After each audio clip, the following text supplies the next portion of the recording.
My name's Alex. I'm 25, and about 6 months ago, I walked out of my parents' house for what I thought was the last time. I didn't slam the door. I didn't yell back. I didn't even pack much, just a duffel bag with a few changes of clothes and my laptop. I was done, completely done. And yet here I was, sitting on my couch in my new apartment, staring at my phone as it buzzed nonstop with messages from my parents, their numbers flashing across the screen like a bad joke. It was almost funny. Almost. But let me back up because if you're reading this, you're probably wondering how I got here. Growing up, my parents weren't exactly warm. I wouldn't say they were outright abusive, but love in our house had conditions. I was the responsible one, the dependable one, the kid who never rebelled, never got into trouble, never gave them a reason to complain. My older brother, Chris, oh, he was the golden child. He could do no wrong, even when he was wrong. He dropped out of college. He's just finding himself. Got fired from 3 jobs in a row. Corporate jobs just don't appreciate his creativity. Moved back home at 28 with no job and no real prospects. Times are tough for everyone. Meanwhile, I got my first job at 16, put myself through college on scholarships and part-time gigs, and started working in finance straight out of school. I never asked my parents for a dime, but you know who did? Chris. And guess who was expected to pick up the slack when our parents started struggling with their mortgage? Yeah, me. I didn't complain at first. I had the money and they were my parents. Families help each other. They never outright demanded it, but the guilt trips were insidious. Mom would sigh dramatically when I visited, talking about how hard things had been lately and how we're just a little short this month. Dad would mention completely casually how Chris was trying so hard but just needed a little more time to get on his feet. I knew what they were doing, and I let them do it. At first, it was just covering their utility bills here and there. Then it was groceries, then a temporary contribution to the mortgage. Temporary stretched into every month. Soon I was paying for almost everything outside of their car payments. And Chris, he just sat around the house playing video games, acting like a guest in his own home. I gritted my teeth and dealt with it. I figured they were my family. Families help each other. But then, 6 months ago, things came to a head. It was a Sunday afternoon, and I had just finished a long week at work. I stopped by my parents' house like I usually did, bringing over a few groceries because I knew they would have forgotten to go shopping again. I walked in, bags in hand, only to find Mom sitting in the living room, arms crossed, lips pressed in that thin line she always got when she was gearing up to be angry. Chris was on the couch as usual, looking completely unbothered, tapping away on his phone. Dad was standing in the kitchen, shaking his head like he was disappointed in me for something I didn't even know I'd done. I barely had time to say, hey, before Mom launched into it. We need to talk, Alex. That was never a good sign. I set the bags down, already exhausted. About what? Dad sighed, stepping forward. We've been talking and we think it's time you contribute more. You make good money, and it's not fair for us to be struggling while you're living on your own, spending your paycheck however you want. I just blinked. I already am contributing, Mom scoffed. A few bills here and there? That's nothing compared to what we need. My hands curled into fists at my sides. I've been covering the mortgage for the past 2 years. That's not nothing. Chris, who had been silent up until now, actually had the nerve to roll his eyes. Come on, man. You know they've done a lot for us. It's just money. I snapped my gaze to him. Us? I don't see you paying for anything. That set Mom off. Don't talk to your brother like that. He's trying his best. I let out a humorless laugh. Really? Because from where I'm standing, all he's trying to do is set a world record for most consecutive hours spent doing absolutely nothing. Dad stepped in, voice sharp. Enough. We're asking you to step up. The house is too much for us to handle alone. If you were a good son, you'd take responsibility. Something in me snapped right then. I had given them everything. My time, my money, my patience.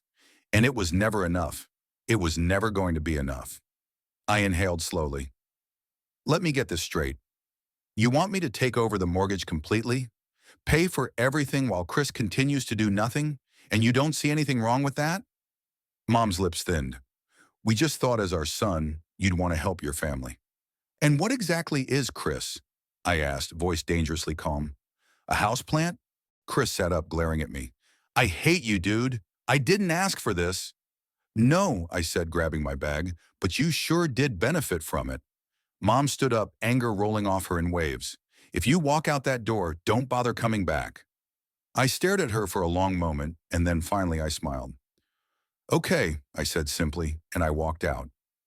No dramatic speeches, no yelling, just done. I ignored the calls at first, then the texts.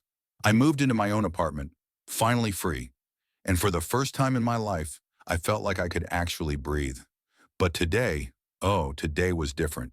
Because after 6 months of silence, Dad finally texted me. Why haven't you paid the mortgage this month?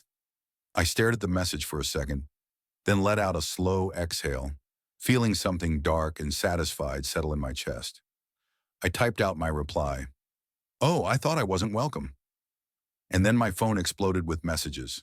I leaned back on my couch, watching the notifications flood in. I wasn't done yet. Not even close. I watched my phone vibrate violently against the coffee table, the screen lighting up with a barrage of messages, one after another. Texts from my parents and, surprisingly, even Chris, poured in like a dam had just broken. I didn't touch it, not at first.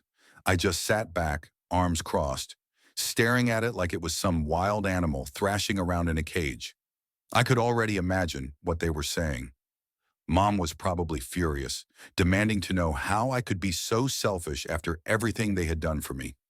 Dad would be trying to sound reasonable at first, appealing to my sense of duty, before eventually caving to frustration when I didn't immediately respond. And Chris? I wasn't even sure what his angle was, but if I had to guess, he was either trying to guilt-trip me or act like this whole situation had nothing to do with him. Curiosity finally got the better of me, and I picked up my phone. Mom texted, "What is wrong with you? How could you do this to us? The bank just called. We're late on the mortgage payment. Are you really this cruel?" Dad texted, "Alex, this is serious. We can't afford to be behind on the mortgage. We could lose the house. Call me now." Mom texted again, "I can't believe you're doing this out of spite. We raised you, and this is how you repay us? You think you're punishing us, but you're just hurting your family." Dad texted, "Don't be childish. You're not a kid anymore, and we can't handle this on our own. You need to step up." Chris texted, "Dude, what? You know they don't have the money. Are you really going to let Mom and Dad lose the house just to prove a point?" Ah, there it was, the guilt trip right on schedule. I could have responded right away, but I didn't. Instead, I leaned back and let them stew. Let the panic settle in. Let them start realizing, maybe for the first time, that I wasn't their safety net anymore. After about 20 minutes, my phone buzzed again. A call from Dad. I let it go to voicemail. Then a call from Mom. Straight to voicemail. Another text from Chris. Chris texted, "Answer your phone. This isn't funny." I smiled to myself. Funny? That's exactly what I found it to be. Because for years I had been pouring money into that house like a fool. No questions asked, no complaints. And yet the second I stopped, everything fell apart. So what had they been doing all this time? Did they even try to prepare for this? I decided to respond, but I wasn't going to waste time arguing. I replied, "Not my problem." It took exactly 10 seconds for Mom to call again. This time I picked up. The second I answered, she was already screaming. "How dare you?" she shrieked. "You can't just abandon your family like this, Alex. You know we need your help. We trusted you." I kept my voice calm. "Oh, like how you trusted me to just keep paying for everything while Chris does nothing all day." "Don't talk about your brother like that," she snapped. "He's going through a rough time. You have no idea how hard it is for him." I laughed, actually laughed. "A rough time, Mom? Chris has been going through a rough time for 10 years. You know who else had a rough time? Me, while I was working hard to keep a roof over your heads." She sucked in a breath, but I wasn't done. "You told me not to come back," I continued, "so I didn't. And now that the money's dried up, you're suddenly acting like I owe you something? That's not how this works." She was quiet for a second, then her voice turned venomous. "We did everything for you, Alex. Everything. And this is how you treat us? You walk away when we need you the most. I let out a slow breath. No, Mom. I walked away when you made it clear I was only useful as long as I was paying your bills. Silence, then Dad's voice cut in. He must have grabbed the phone from her. Alex, he said, his voice lower, more measured. We just need a little help. Just this month. We're already behind and we don't have enough to cover it. If you don't help, the bank is going to start foreclosure proceedings. I felt something sharp twist in my chest. Not guilt, anger, because this was what they did. Always push, push, push until I had no choice but to give in. Make me feel like the bad guy for finally setting boundaries. But not this time. I exhaled through my nose. Sell the house then. Mom's voice exploded in the background. We can't sell the house. This is our family home. I shrugged even though they couldn't see me. Sounds like a personal problem. Dad inhaled sharply, like he was trying to keep his cool. Alex, be reasonable. We just need a little support until we figure things out. Figure things out? I repeated, voice flat. Like how to finally get Chris to pull his weight, or how to guilt trip me into fixing your mistakes again? Enough, Dad snapped. I'm done begging. You're our son and you will help us. I felt my lips curl into a slow, bitter smile. There it was, the real them. Not desperate, not helpless, entitled. Well, I said, dragging out the word, it looks like you'll have to figure this one out on your own then. I hung up. Almost immediately more texts came in. From Mom, from Dad, from Chris, furious, desperate, insulting. But I didn't care. For the first time in years, I finally felt free. But something told me this wasn't over yet. Not even close. A few hours passed, and I was feeling good, really good. I stretched out on my couch, flipped through some random TV channels, and enjoyed the rare silence of a day where I wasn't getting sucked into my family's endless black hole of demands. Then my phone rang. I sighed, already knowing who it was. But when I checked the screen, I actually laughed. Chris again. I let it ring out. A voicemail popped up a minute later. I played it on speaker, mostly for my own amusement. Dude, Chris started, his voice low and serious, like he was some kind of mafia enforcer. You really messed up this time. Mom's crying. Dad's freaking out. You need to call them back and fix this. I rolled my eyes. Fix this? Like I had set their house on fire instead of just stopping my unwilling role as their personal ATM. I was about to delete the message when Chris's voice lowered even more, like he was about to deliver some real tough guy wisdom. You're being selfish, man. You think you're proving some big point, but all you're doing is destroying our family. I swear, if you don't pay the mortgage, I deleted the voicemail before he could finish. Chris had always been full of empty threats. What was he going to do? Yell at me harder? Beg for money aggressively? Before I could even put my phone down, another text came in, this time from Dad. You don't seem to understand the gravity of the situation. This isn't just about us. If we lose the house, you won't have anywhere to come back to either. I laughed. Come back? Did they think I was going to come crawling back if they just let this go long enough? I tapped out a response. Me? I seem to be doing just fine without it. That must have struck a nerve, because 2 seconds later, my phone exploded with a call from Mom. Against my better judgment, I picked up. I hope you're happy, Alex, she screeched. No hello, no build-up, just straight to emotional terrorism. The bank called again. We have days before they take our home. How could you do this to us? I held back a yawn. You mean the home I apparently had no right to exist in anymore? That one? Don't you dare mock me, young man. Oh, I dare, I said lazily. I really, really dare. She let out a furious noise somewhere between a gasp and a growl. I continued, my voice syrupy sweet. Mom, let's recap. A few weeks ago, you told me I was ungrateful and that I should leave, and never come back. So I left and never came back. And now you're mad at me for doing exactly what you said? That's not the point. Oh, I think it is. You don't understand, she seethed. This house means everything to us. It's the house you grew up in. And yet the second I stop paying for it, it's about to collapse like a house of cards. Wild, huh? Silence, I smirked. Say, while we're at it, I gotta ask, what exactly was the plan here? You knew for years that I was covering the mortgage, so what was the grand strategy if something happened to me? Or did you just assume I'd keep slaving away forever? Silence. I let out a fake gasp. Oh no, you didn't actually think that far ahead, did you? Mom inhaled sharply, like she was about to go on another tirade, but I cut her off. You know, I've been thinking, I said. Maybe it's time for Chris to step up. I mean, he does live there rent-free. Seems only fair, right? Mom actually had the audacity to laugh, like I had just said the funniest joke she'd ever heard. Chris? She scoffed. Oh, Alex, don't be ridiculous. Chris isn't built for that kind of responsibility.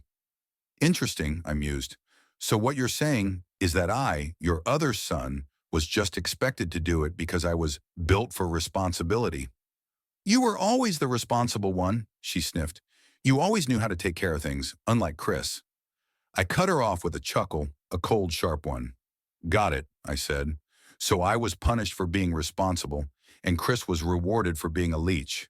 Thanks for finally saying it out loud. Alex, stop being dramatic. Oh, you haven't seen dramatic yet, I said cheerfully. Tell you what, since I'm in such a good mood, I'll make you an offer. There was a beat of hesitation. What kind of offer? I'll call the bank, I said. Right now. Mom inhaled sharply like she was about to cry with relief. You will? Yeah, I grinned. I'll call them and ask how long you've actually been behind on payments. Because let's be real, there's no way this problem started the moment I stopped paying. Silence. Dead silence. I leaned back in my chair, enjoying the moment.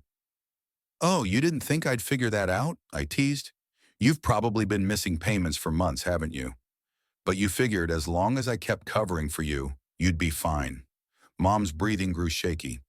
Alex, I wonder what else I'll find out, I mused. Maybe how much of my money actually went to the mortgage and how much of it just disappeared. No, Alex, listen. Oops, gotta go, I said cheerfully. You know how it is. So many calls to make. And then I hung up. I could already imagine the chaos on the other end. Mom panicking, Dad pacing, Chris sitting there like a useless lump, wondering if this was the part where he finally had to be a functional adult. But this was only the beginning, because now I was really mad. The moment I hung up, my phone started blowing up again. Calls, texts, voicemails. It was almost comical. 1 second they were kicking me out like I was some useless extra in their perfect little family, and the next they were desperately trying to reel me back in. Too bad for them, I wasn't biting. Instead, I leaned back and scrolled through my banking app, checking old transfers I had made to them over the years. Thousands and thousands of dollars, all sent like clockwork. But here's the thing, if the mortgage was barely being paid now, what had they been doing with all that money before? That question buzzed in my mind as I finally made a call, not to them, but to the bank. It took a few minutes to get through, but when I finally spoke to someone, I explained the situation in my best concerned and responsible adult voice. Hi, I used to handle my parents' mortgage payments, but I recently stopped. I just wanted to check the status of their account. The rep asked me a few questions, then put me on hold. And when she came back, the answer nearly made me laugh out loud. Sir, it looks like the account has been delinquent for nearly 8 months. 8 months? I ran a hand through my hair, suppressing a whistle. Wow, so you're saying that even while I was sending them money, they weren't paying? It appears so. Yes. Now that was gold. I ended the call, a grin stretching across my face. Oh, they were done. But I wasn't done yet. I took a deep breath. Then for the first time since all this started, I actually called Chris back. The phone barely rang before he picked up. Alex, finally, dude, you need to fix this. Hey, quick question, I interrupted. Where do you think all the money I sent went? Silence. I pressed on.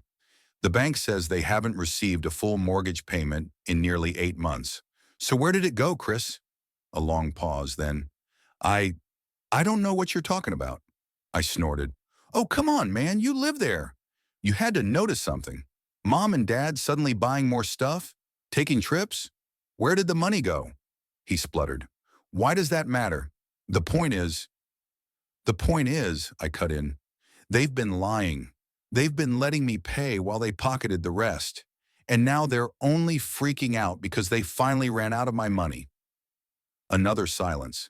Then suddenly Chris let out a frustrated breath. You don't get it, Alex. They're our parents. They needed help. Oh, trust me, I said, my voice dripping with sarcasm. I got that memo loud and clear. In fact, I got it on repeat every month for years. You're being cruel, Chris shot back. You're letting them suffer. No, Chris, I'm letting them face the consequences of their own stupidity. I could practically hear his jaw clenching, but before he could try another guilt trip, I hit him with the real kicker. You know, I was actually going to feel bad about all this, I said. But after learning they were lying to me for almost a year, they can figure this out without me. You're making a mistake, Chris growled. I smirked. We'll see. And I hung up. I barely had time to toss my phone on the couch before the next call came in. Mom, of course. I let it ring, then another call, then another, and then a text. Mom texted, "We need to talk right now." I smirked and typed back, "Oh, now I'm part of the family again? That's cute." Almost instantly, Mom texted, "Stop this. You're ruining everything." I cracked my knuckles, grinning. Ruining everything. No, no, no. I was just getting started. I sat back on the couch, staring at my phone. The messages from Mom and Dad were still coming through, each one more desperate than the last. My phone buzzed again, this time with a text from Dad. Dad texted, "I can't believe you're doing this after everything we've done for you. You're going to let us lose the house? What kind of son are you?" I scoffed and shook my head. Everything they've done for me. If I had $1 for every time they manipulated me with that line, I could have paid off their mortgage myself. It was the same tired guilt trip tactic they always used, but not this time. I wasn't falling for it anymore. I opened my messages and fired back, typing each word with deliberate calmness. I replied, "Funny, I was just thinking the same thing. You both keep asking what kind of son I am, but it seems like I'm the only one who's actually been paying attention. I'm not the one who failed to pay the bills. I'm not the one who ignored the problem for months. Maybe it's time you both learn to deal with your own messes." My thumb hovered over the screen. I almost hit send immediately, but instead I took a deep breath. I wasn't going to make this easy for them. This wasn't just about the mortgage anymore. It was about finally taking control back. I hit send a few seconds later. Dad called. I picked up on the third ring, trying to keep my voice steady. "Alex, this isn't you. We raised you better than this. You know we've always been there for you." "Really?" I countered. "Because the only thing I remember is you always being there for your own convenience." I couldn't stop myself. The bitterness I had buried for years was finally spilling out. "I've been covering your debts for so long, I can't even count how many times I saved your asses. But every time I needed you, you were either too busy or too wrapped up in your own mess to even care. And now you want to call me ungrateful?" There was a long pause on the other end. I could almost feel him scrambling for the right words. "We're sorry, Alex," he said finally, his voice cracking. "We messed up. But please, we need your help. You know we're not going to make it without you." I paused, my fingers tapping the armrest. "No, Dad. You need to learn to stand on your own. You've been living off my generosity for too long. It's not my responsibility to fix your mistakes anymore." "Please," he begged. "Don't do this. We'll pay you back. We swear." I couldn't help but let out a humorless laugh. "Funny, because I've been waiting for that payback for years. Where is it, Dad? Where's the appreciation for everything I've done?" More silence. Then finally he said, "Alex, I'm sorry. I was wrong. You've been more than generous and I took you for granted. But don't let us lose the house, please. I'm begging you. This is everything." It was a weak plea, the kind of plea I had grown used to over the years, but this time it didn't work. "No," I said flatly. "You're going to learn how to deal with this on your own. I'm done." I hung up before he could say anything else. I felt a strange mix of satisfaction and relief. This wasn't a victory over them. It was freedom. Finally, I was no longer their safety net. But then I saw another text from Mom. "You don't understand. You'll regret this. You'll see how far this will go. We need you, Alex. Don't let this ruin everything. I almost snorted. She still didn't get it.